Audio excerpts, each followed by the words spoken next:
Good afternoon. On behalf of Veterans of Politics International, I want to thank you, Isaac, for coming in today. I know Sundays can be tough, but we greatly appreciate it. And just so everybody knows, this interview is being sponsored by Patsy Brown. She's a candidate for Clark County Public Administrator, and we want to thank her very much for sponsoring this. So, Isaac, just a couple brief guidelines. Each of us will give like a 30-second introduction of ourselves, and then you'll be given 3 minutes to introduce yourself. In that introduction, I would like you to define exactly what your city council board is, like demographically. Or geographically, not demographically. Sorry about that. And then I don't have to worry about, because you're not going to debate an opponent because none of your opponents showed up. So with that being said, at the end of it, we'll give you 3 minutes also for closing statements. And then also after each panel member asks you a question, then you'll be given 2 minutes in order to respond to those questions. Okay. I'm going to start by introducing myself. I'm Jim Jonas. I'm Director of Veterans of Politics, and I also co-host our podcast with the President of Veterans of Politics, Steve Sanson. And that's really all there is to know about me. Frank Friends, family court activist, just involved in veterans and politics in general, and member of PTA for my daughter's school. Yes, my name is Robert Faust. I am a third-generation veteran. My grandfather was in World War I. My father was in World War II, and I fought in Vietnam. Since my service time, I've done television, radio, and I've written 2 books recently that are published. I also spent 4 years in the federal penitentiary for marijuana.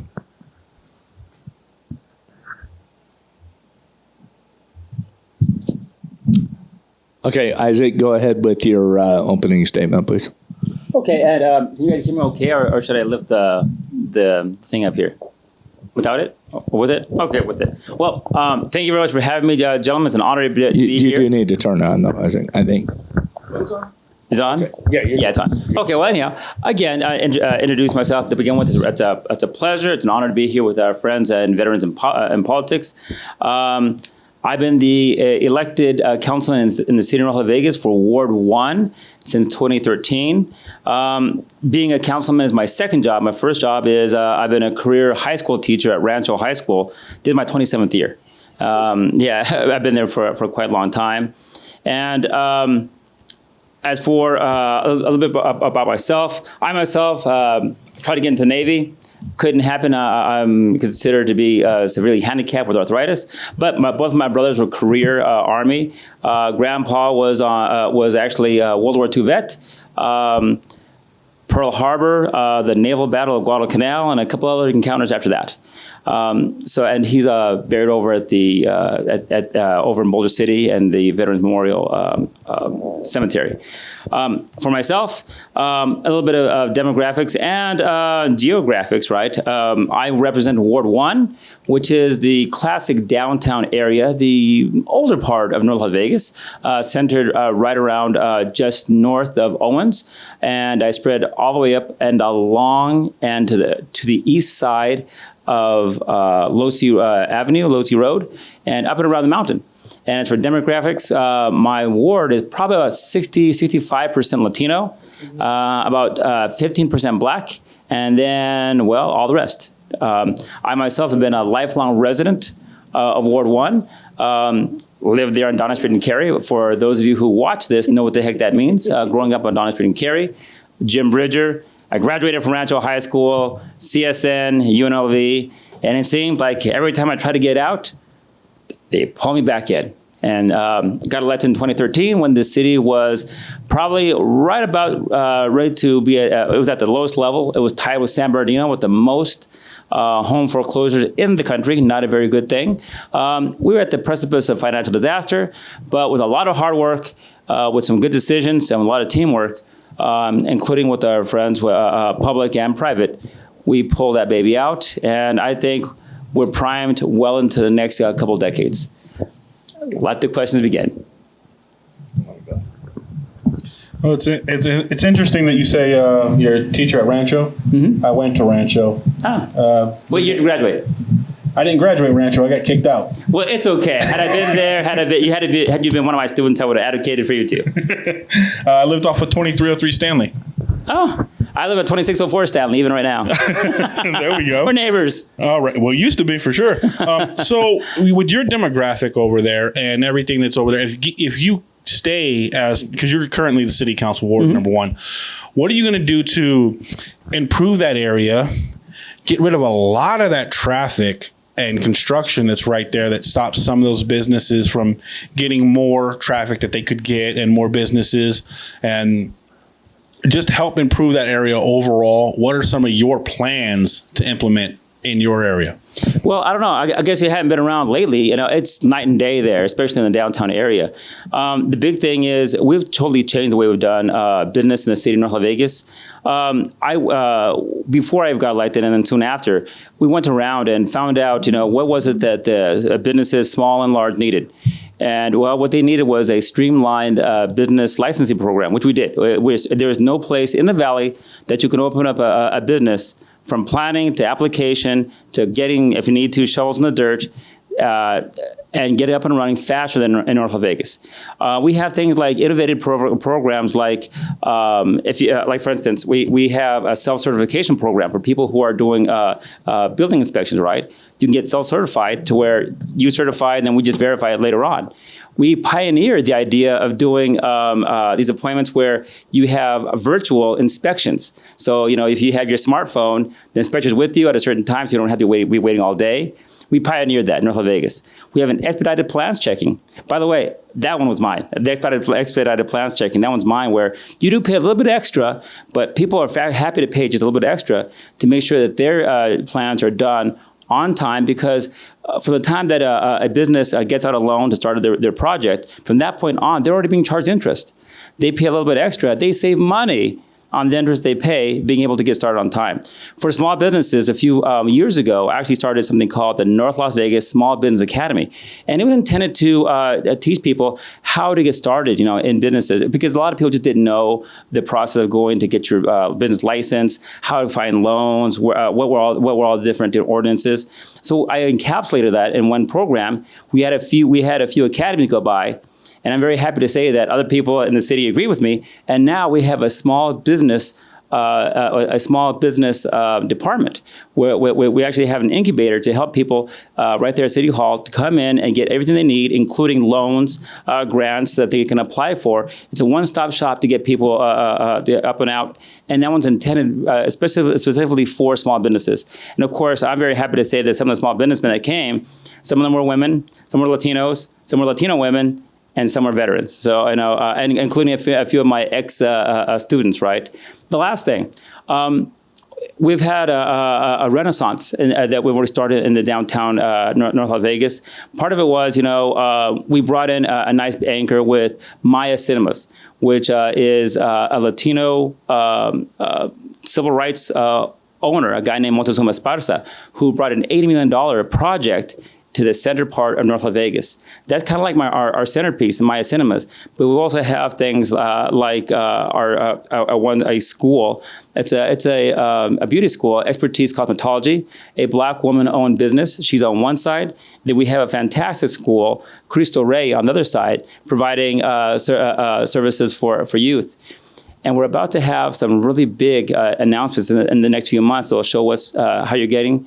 But I would say all this started with a small conversation with our residents, and I found out that the number one thing that they thought that was holding back the image and everything in downtown North Las Vegas was the graffiti. And right now, if you drive around in North Las Vegas, you're not going to find very much graffiti, because without having to raise taxes or without having to raise taxes on the general public, we went ahead and started a new program called Contact NLV. We have the fastest, guaranteed fastest graffiti removal program in the Valley. Just yesterday, I know I actually took a couple of pictures of graffiti, and I'll actually put this up there. I turned it in on Saturday night. It'll be removed we don't work Saturday and Sunday. By Monday afternoon, it'll be gone. And that has done a lot to bring businesses in. People cruise the area. There's a reason why Amazon put its last mile distribution center in downtown Las Vegas, because you cruise the area and it doesn't feel like the way it used to a few years ago. It felt like it was out of control. And I'm happy to say, hey, when people say they get elected to clean up their community, I think I cleaned up my community. Okay, well, thank you for that, Isaac. I might have gone over, sorry. No, you went over, but that's fine. You're good. I want to make sure that people understand exactly what you're doing. Now, I do got a follow-up question with some of the stuff you just said. Now, it's no secret that North Las Vegas was in real trouble. It was literally at the point where they were pretty much going to dissolve the city charter, and it was going to be sold to the county, or the county was either going to take it over. County and Vegas, they were going to take it over. And in order to turn that around, Mayor Lee and the other individuals on the city council did a good job trying to rejuvenize things and get stuff turned around. However, there's a lot of long-term deals that the city of North Las Vegas got into that I don't think are necessarily going to be beneficial for North Las Vegas in the long term. Mm-hmm. So what's your stance on making long-term deals to solve short-term problems? Because that's the biggest criticism I hear about North Las Vegas. Well, like one thing, apparently, and this happened prior to our administration coming in, North Las Vegas had been dipping into a fund that it's paid for. It is actually designed for infrastructure in the long term. But what North Las Vegas did is we put ourselves on a program to pay that off, to pay down on that, and we're on our way. We're well on our way to doing that. So we're trying to bring. We did everything we could to bring transparency back into government. We kind of realized what had happened, and we put ourselves on a plan to pay down that going into our I forget what the fund is, but it's for our water. It's for water infrastructure. So we're no longer rating that. Matter of fact, we're kind of ahead of the schedule. So just I think a couple of months ago, we announced that we're actually reducing water and sewage rates by 30%, and that's because again, with everything that's happening, with inflation going one way, every little bit that we can return back to our residents will probably help. As for long-term solutions, well, there was one thing that we did. I mean, we were actually in pretty bad shape. We actually had to, we'd had a long-term contract that was, I think it was appropriate for the time. And then, of course, the Great Recession hit. And that would have amounted to, like, for instance, paying our public safety employees, police and fire, the full amount of their contracts, which would have actually put us below what's called our we have to keep a reserve, and that would have put us below our reserve, and that would have triggered the city being dissolved. However, we did work with these unions, and with a little bit of convincing from our dear governor, then Governor Sandoval, the police union decided that it was in their best interest also to actually go back and open up the contract and change it. Now, whenever we do anything, we have what's called 5, 7, and 10-year plans. We're trying to look 5, 10, 7-year plans. And recently, of course, we have given some raises to our public employees, but it's never anything that we think that we can't handle. It has to be something in balance to where our city can afford it. We're not Vegas. Vegas is, of course, a world-class destination. We're North Las Vegas. We're a little bit of a different city with a different kind of resident and a different kind of economy. we're building for the future. And of course, we've done everything we can to diversify our income. I mean, diversify the income of our residents and diversify our economy. Hence, everything that we've done with logistics. The mayor set a goal of 100 million square feet of new logistics and manufacturing, and we've already surpassed it. And I'm actually kind of shocked about that one myself. We keep a close eye. We have some more work to do, but we think we're definitely and we're playing the long game when it comes to financial reality. Okay, thank you, Robert. What political party do you represent, and are you religious? Do you believe that separation of state of religion? Well, I accept Christ as my Savior. I'm a Catholic. I'm not going to say I'm very religious because I'm not. Spiritual, most definitely. If you're a teacher or if you're a leader in North Las Vegas, you have to be a spiritual guy. I'm a Democrat, and I totally believe in the separation of church and state. So you mentioned earlier that you have a high Hispanic population in your area, which has always been, even when I went to school there in 2001, 2002. Mm-hmm. But we've had other candidates talk about that manufacturing homes and getting homes in North Las Vegas to be bigger than, 2,300 square feet, 1,800 square feet. They want like bigger homes, 3,000 square feet, 3,400 square feet. What can you do to attract those type of contractors to come in when they're making these developments, and instead of building house on top of house or right next to the house to where your backyard's as big as your table, what can you do, or where do you see North Las Vegas taking it to attract those type of contractors in there to build these bigger homes for these bigger families, since you are growing? Yeah, a lot of it happens to do, one thing I do believe in as well, I do believe in market solutions to fix things. That's how we fixed our thing with the graffiti. We made it kind of unmarketable. We made it kind of unmarketable for the, as I call, the urban artists to do their artwork in North Las Vegas. But getting back to your question, we hold there's zoning, and there whenever we do like these when we do zoning and we do these PUDs for certain places, when you outline these things, sometimes it's like 5 and 10 years or even 20 years earlier, right?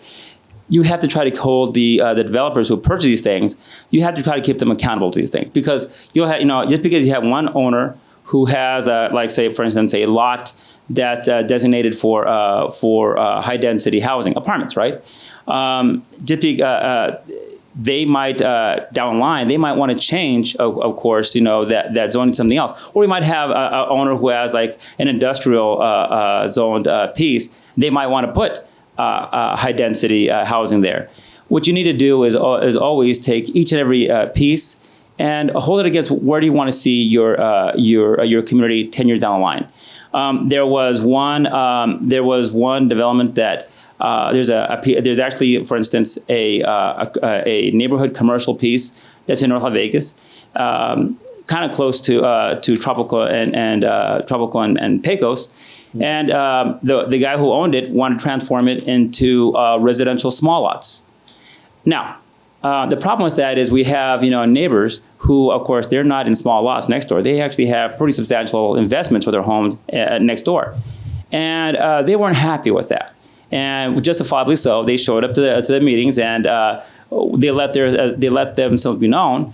And they were not happy with the idea of the lot next to them to be turned into small lots on homes that were not going to be offered for sale. They're going to be all rental homes. Yeah, an entire rental neighborhood. They weren't cool with that. And when they show up and they let themselves be known, you let the owner and the potential developer know that you're going to have a real tough time, getting this passed. And usually they'll just back off because they realize they're not going to go anywhere. You have to listen to the needs of the residents. You have to build for your community 10 and what is it that you want your community to look like 10 and 20 years down the line. We do have some new housing that's going, what we call now Tule Springs. That's north of the 215 Beltway there, right? And so long as I'm in there, so long as I'm the lot sizes for the ones that we're seeing, they're pretty good sized lots. That would be like, probably 25 to 2,800 square foot houses, which is what we want. And so long as I'm in there, I'm going to hold whatever the developer is who's going to be coming to that design standard. Because again, that's what I think we want 10, 20, and 30 years down the line. Okay, thank you for that. And I appreciate the fact that you're getting into permits and that, because that's where I'm going to go with the next question. So one of the things that really frustrates me about permits in general is that North Las Vegas has their own set of standards. Las Vegas has their own. Henderson has their own. The county has their own. Now, obviously, you can't do anything about that because they're different municipalities and everybody can do what they want to do with that. But one thing that is consistent amongst every city that I have seen out of those is that basically what ends up happening is if you want to change your property from, say, single family resident to light commercial, as long as you have enough money to pay a really good lawyer to get it approved by the planning commission, then the planning commission recommends approval to the city council. It's pretty much rubber stamped. And I think that is, it's an actual boondoggle. It's like taking money from people. If you get reelected again, will you just rubber stamp the planning commission's recommendations, or will you actually look into these proposals? No, we definitely don't rubber stamp, the planning commission. There's a lot of things that do get handled, on their level because that's all you need to do. But lately, just over the last couple of years, because of the shortage of houses, housing, anything to do with houses, the big move has been trying to take these commercial properties and make them into a residential, which on the face of it, it sounds like a good idea. But you have to tap the brakes on that. And the reason why is real simple. You can have an ocean of houses, but not have any services for those people. I mean, there are some places in the valley here that are basically food deserts. And not just in North Las Vegas, not just in West Las Vegas, but hey, there's some parts of Summerlin where you can't get, you better own a car. If you need to go to a grocery store, you better own a car because there's no way you can walk there. We still like the idea of having, a walkable community. In downtown North Vegas, you actually have, I'm thinking there's like 4 or 5 grocery stores that are within about a mile almost anywhere in North Vegas. But when you move further out north, that gets kind of sketchy.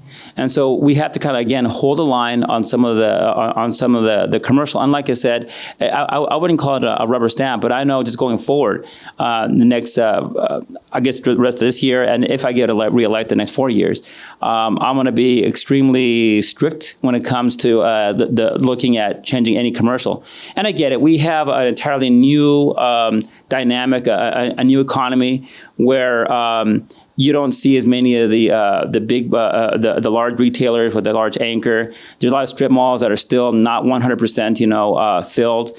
But we still, at our core, we still have to have enough food. Most people are not going to order their food online. Thank God, right? You have to eat, we can still go to grocery stores, and we still need to have these services, neighborhood, and it's not just neighborhood like food stores, doctor's offices, dental offices, kind of close to where you live, because that's what we would expect, to have a high quality place to live. So you mentioned food deserts, and that's a big thing that a lot of people seem to mention right now. But we have a lot of bigger abandoned buildings just throughout. Why not incentivize or turn some of these into hydroponic style growing of food plants, or maybe even if it's far enough out before we get to building to the mountain where we're headed, a dairy farm like right out there? Is there something you could do with that? You probably don't know this, but North Vegas has one of the largest, indoor hydroponic farms in I think on the West Coast. It's called Windset Farms. We were able to kind of like help them along for a while because they were like in a cogeneration plant, kind of like someone in the industrial part of North Vegas, and that that deal kind of fell through for them because the person that they were doing the cogeneration with, that didn't work out. But they've reestablished themselves, and I believe that we should encourage, in any way possible. Now, we don't have a whole lot of money to throw at these guys. It's not like we ain't like Texas, where Texas was able to take Magpul, and I'm a big fan of Magpul myself, and recruit them away because they actually had money that was raised by their state legislature to recruit new businesses. We don't have that. What the city of North Vegas has is we can guarantee people, like companies like Air Liquide, the Van Trust who builds with us. A lot of these logistic companies. What we can guarantee them is when they come in, you'll find that you'll work. Our staff will work very closely with you. You'll get your plans from our point of view done on time, so they can actually do their projects on time and under budget. But again, that's one thing that the state does not have and the city does not have. We don't really have a lot of money to attract businesses in, it just doesn't exist here in the state of Nevada, which I think is kind of an unfortunate thing because there's lots of companies that are still looking to relocate here from California. And, right now, offering great service, offering great customer service will only take you so far. Eventually, it'd be good to have a little carrot, to try to bring them in, just to have more jobs. What do you think about a professional sports team for revenue in North Las Vegas? And would you support that? Wow, it's really funny. What a lot of people don't realize, we almost had one. We almost had an ASL level soccer team in downtown North Vegas. On the site where Maya Cinemas is at, I had a little bidding war going between two individuals who were coming in. I was able to leverage the former owner of that piece of property into a sale. And we had two people who were vying for it, a gentleman named Montezuma Esparza, who wound up ultimately winning the auction. And of course, we didn't have anything to do with that. It's a private deal. But the other fellow who was trying to get it was going to build a small stadium, kind of like the lines of the Sacramento Republic Football Club, and he would have been doing his own team, Las Vegas High Rollers, and probably been doing rugby there as well. But he missed it by that much, again. But we have Maya Cinemas, and, they've been, apparently the Maya Cinema that we have now right there, it is their top grossing in their chain of 7. It's their top grossing one, and it's one of the highest grossing movie theaters in the Valley. So we didn't get the stadium, but we did get Maya Cinemas. But to answer your question, we'd love to have them. So what are you at, being a school teacher especially, where are you at on children? Should children, should they be led to believe that they can with the school's blessing, they can be either a boy or a girl? There's no set sex for children today, and so school teachers, they go along with the kids or whatever. Do you think that the teachers should be strictly stick to teaching, or should they be involved in counseling with these kids too? Well, that's a really interesting subject, because if you're a teacher of any kind, whether you're elementary, middle school, or high school, oftentimes you're spending more time with these kids than their own parents are. They come to you with all sorts of issues. Do you feel that's appropriate? Well, it all depends. In my case, yeah, I do. They come to me with all sorts of issues. There's some things I know, like if they come to me with certain issues, I'll put the brakes on there and say, hey, that's a question that you're going to have to address to a trusted parent. If it's something that deals with violence in any way, or sexual violence, I do follow strictly the letter of the law, and I make the appropriate references that I'm supposed to make. Other times, like right now, we're living in a time where there's a lot of stress in the community. a lot of poverty. And we, my school, I'm very happy to say that our school has services like communities in schools. They're at our school. And so I can literally send my students off to go see a counselor who will then refer them over to communities in schools. Those things are the de facto, like it or not, schools have become part of the social service network. You know, I don't know the last time in our country where schools were simply a place for just for education. And what we find out is, especially in the last pandemic, you know, we're doing everything from offering these schools as sites for families to come in to get their shots, to get their vaccinations, to get food, to get other services. I myself, sometimes I feel overwhelmed as a teacher because I don't think, you know, I don't have all the answers for it. And I teach psychology, and I realize that I don't have the answers for everything. When it comes to matters, I have students who, you know, they come in and they express they want to be considered a certain gender. I accept it. You know, on this one, I'm kind of a libertarian. And if a person says they're of a certain gender, I accept it because I'm going to go ahead and respect their wishes. Besides, if you know anything about young people, a lot of people are not really set on their sexuality well into their 20s, 30s, 40s, and even beyond that. So I let people be whoever they want to be. Do you support the boys using the girls' restroom? I've never seen one yet. The one time that came up, it was a young person who had lots of other issues, and they weren't at my school for very long. So there might be young people who they might have been born male, but they're living their lives as a female, and I don't ask. And if they wanted to tell me right, I would respect whatever they said. Okay, so I just got one last question for you. So when you get reelected, you're going to have to work with a new mayor. Mm-hmm. Okay. From what I understand, and I've known you for a while, and I think you do a really good job. I also know Mayor Lee, so I know that you guys have had a really good working relationship. If you get reelected and a new mayor comes in, what's going to be the first thing you do to build camaraderie with the new mayor so you guys can work together because you're all going to be on the board together?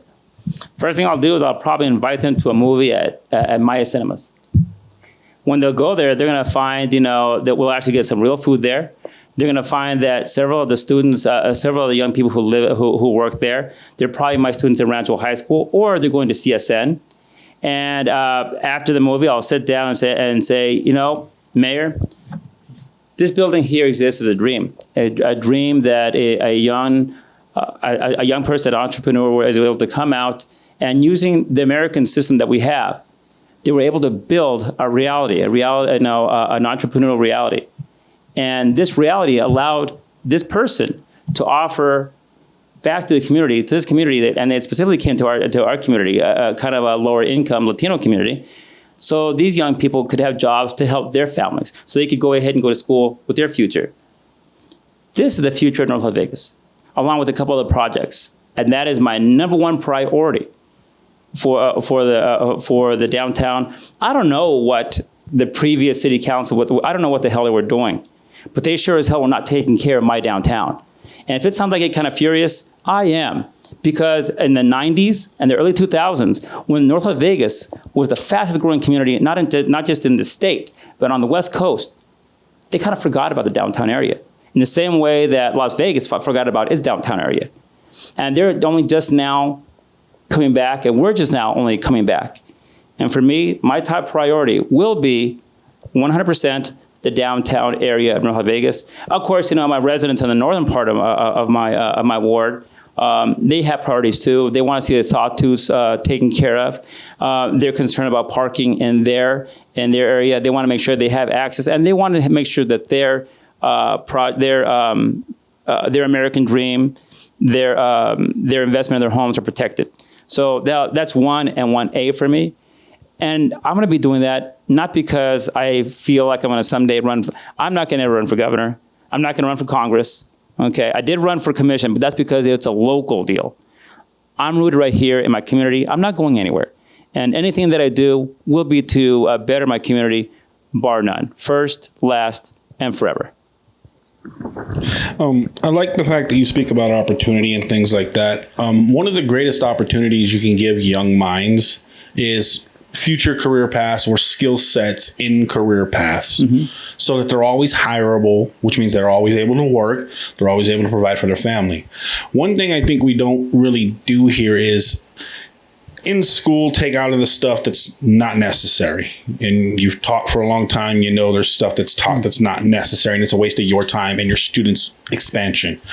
Would you be in favor as a teacher or just somebody who could do this because you work with a bilingual community, maybe taking out some of those things and adding from first grade all the way to 12th, Spanish every year, American Sign Language every year. That way, every single student that graduates from Nevada is trilingual, can then translate for any company, and most companies pay $5,000 for every single language you can speak fluently. So that's an automatic $10,000 in every student's pocket the day they graduate for their skill set. Is that something you would look into for your constituents and just Nevada in general? The one thing that's convinced me in almost 3 decades as an educator is that our system, by and large, is not meeting the needs of the majority of our students. It's because we've done a one-size-fits-all for too darn long. Now, the kids who are in our magnet school, they're doing fine. The kids who go to the special schools, they're doing great. But it's the average kids who go to your average comprehensive high school. What are they being prepared for? What they're actually being prepared for is a prep type of education. But not everyone needs to go to college to become a success.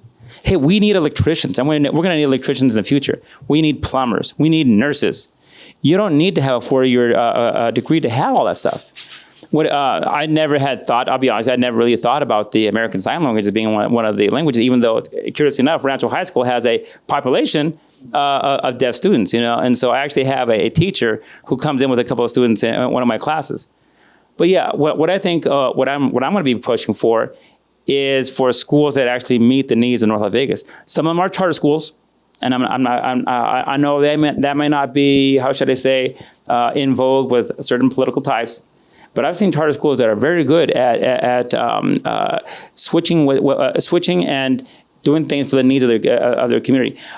Cristo Rey, you guys should really go check out Cristo Rey High School.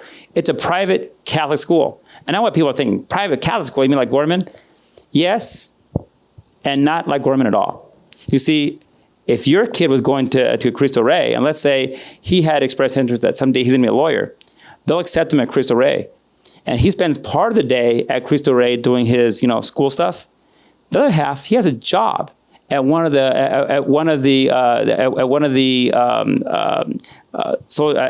partners in the community, and they pay him or her for her work at their firm.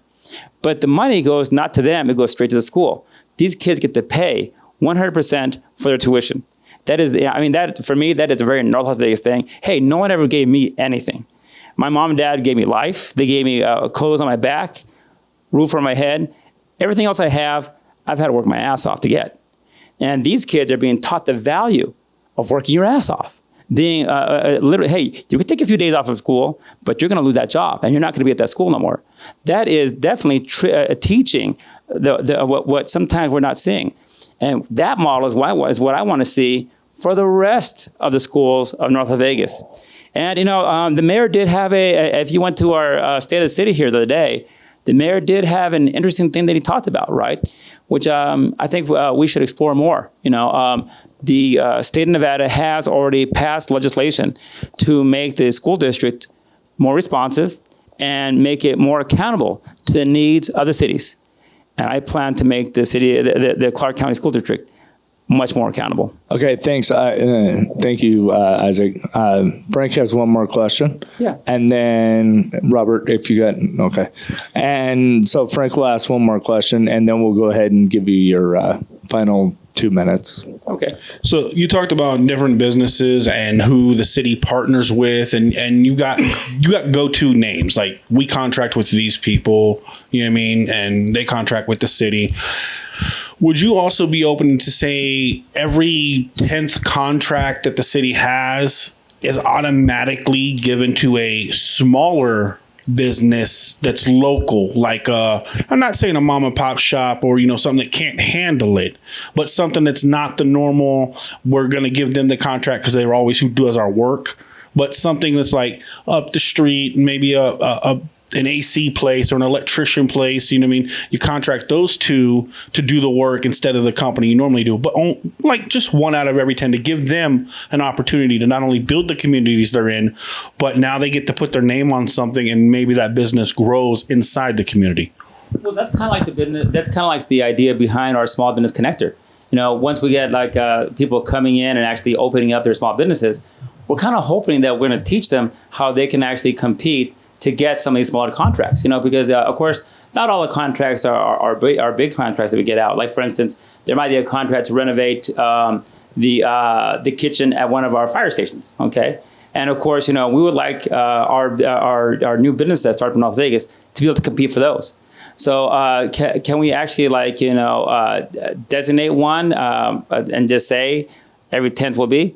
I'm not sure if it's legal, but to the extent that we can find out that it's legal, I would most certainly like to talk about that. And again, just got to make sure that that since it's public money, that it's legal to do this, right? And I like to do the same thing quite frankly, for veterans businesses as well. One of my former students, right, who he served time in Iraq. He opened up a small business in North Vegas. I want him to be able to compete for these businesses as well. Yeah, my commitment that I have here to my community is not because, again, that I'm doing this because I like to hear the name Councilman Barron being called. These are my friends. They're my neighbors. They're my friends and neighbors' kids. They're my former students. They're the kids that I literally saw grow up, and they're the future of my city. And I definitely want them to be armed. Maybe that's kind of a harsh word, to be prepared for a community. I want them to take leadership of the community. I'll be gone eventually. Hey, no matter one way or another, I'm not going to be a councilman forever. I'm not going to be a teacher forever. I'm not going to be alive forever. What I want to make sure is that the people who grew up in my community are prepared to take over the businesses in my town, to take over the political leadership of my town, and to take over society. And that's I guess sometimes I get frustrated too because I actually believe this stuff. I'm the guy who got elected. I'm the true believer. I'm the activist who got elected. And sometimes when I don't see this happening, I'll be honest with you, it builds up stress with me, and sometimes I'm disillusionment. But in my core, I'll still keep on, pushing because I believe that's the right thing to do. Can I have a veterans question? I'm dying to talk about a couple of things I've done for veterans. You know what? Why don't we do this? Go ahead and let's do your closing, and whatever you want to say about veterans, go ahead, because we got some time. Okay. Well, I'll tell you what. I'm very happy that my city, of course, has led, I think, the Valley for several projects. We had the very first Nellis and First Responders Appreciation Day. That's something that our good friend, Mr. Churchio, it was kind of like his brainchild, and I supported that wholeheartedly because, of course, we do have quite an amount of veterans who are. I think we have a slightly higher proportion of veterans in our community than compared to others because of our relationship with Nellis Air Force Base. Again, I would talk to you about my own family. A lot of my former students, they're military veterans. So for us to make a Veterans Advisory Council, now we're on our second iteration. The first one, we kind of didn't go like we wanted, but now we have a new iteration, and they just met again. And I was very happy to support that and to try to gain a better understanding of our friends and neighbors who, of course, who have served. And thank you very much for that. and be able to provide services services and, quite frankly, more understanding for them. I'm very happy that we started a diversionary court. Now, it's not strictly a veterans diversionary court, but we had veterans in mind for that. When we opened up a court after we had closed down our jail and reopened it up as the Community Correction Center, we opened it up with the idea of transformative justice. So now when our cops arrest someone and they realize that there's other issues involved, they might have a drug or alcohol problem, they might be a veteran, they might be homeless, we now have a diversionary court to help that out. I don't think we have quite enough to where it could be strictly veterans, but that's why we just call it our CARES court. But part of it, of course, we realize that veterans do have specific issues, issues that the rest of us just don't face. And so I'm very proud that we have that Veterans Care Court. I myself personally, I am responsible for starting up something called the American GI Forum, which I hope that you guys are familiar with. Dr. Hector Garcia, back in the 1940s, veteran, he started the American GI Forum as kind of like a VFW, but with more services for Latino veterans in Texas. And so the very first chapter, quite frankly, I kind of kickstarted that one. Jim Vega and Captain, everyone calls him Mikey. I call him Mike Kelly. They're on it now, but I got that one started. And the reason why it hit home for me is because, again, I'm Latino. And when I went to their convention here at town, I was shocked that we didn't have the American GI Forum here. So I took it upon myself to kickstart that organization here. And the reason why I did that, again, I already have a couple of generations of young men and women who have served. Some of them are combat veterans. Hey, Ruben Da Silva, he's running for AD 28. He's a Purple Heart veteran. He didn't just go ahead and say these things. He went out there and gained it for free. He left tissue, bone, and blood over in Iraq, defending our freedom. And of course, I couldn't do anything else but honor his sacrifice. Then by opening up. He's also a peer of yours too. Yeah. He teach at Rancho. Yeah. Plus, he played soccer with me. He's one of my students too. Right? So I'm pretty familiar with him, right? But it's not just him. I have a bunch of other young men and women. They're not all combat veterans, but they've served. And again, with my own family, I think it was the honorable thing to do, and I did it because I see the need in the community. Anyhow, I hope I've done enough to where I could actually earn the support of veterans in general, in particular, of course, here, veterans in politics. And I'm always just a phone call away. I live right there in downtown North Las Vegas. My address is pretty well known. My phone number is, I'm always easy to get a hold of. I'll give it to you guys right now, 702-677-7445. I'm not a perfect man. I have frailties. I make mistakes.